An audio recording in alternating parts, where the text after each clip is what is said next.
I'd like to request a moment of silence for the victims and their families, please.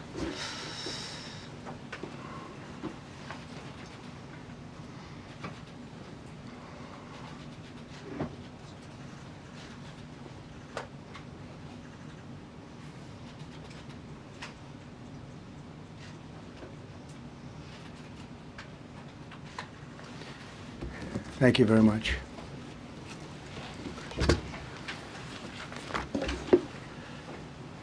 I speak to you this morning in an hour of anguish for our nation.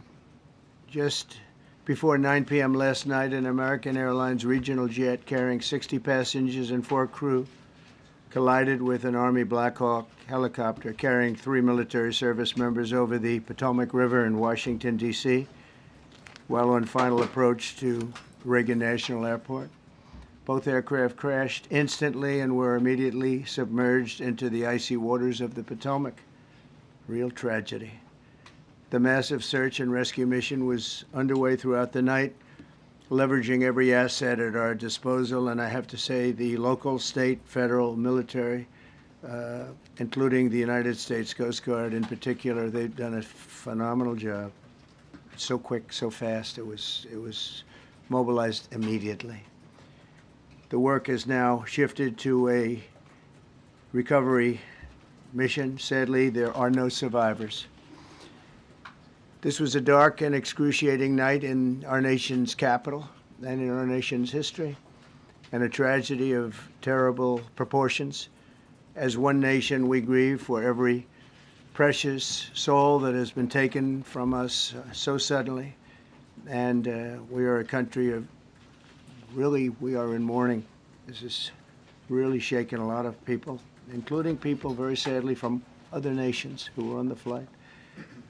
For the family members back in Wichita, Kansas, here in Washington, D.C., and throughout the United States and in Russia, we have a Russia contingent, some very talented people, unfortunately, were on that plane. Very, very, very sorry about that.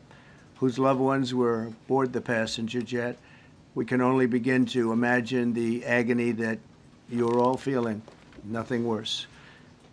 On behalf of the First Lady, myself, and 340 million Americans, our hearts are shattered alongside yours, and our prayers are with you now and in the days to come. We'll be working very, very diligently in the days to come. We're here for you to wipe away the tears and to offer you our devotion, our love, and our support.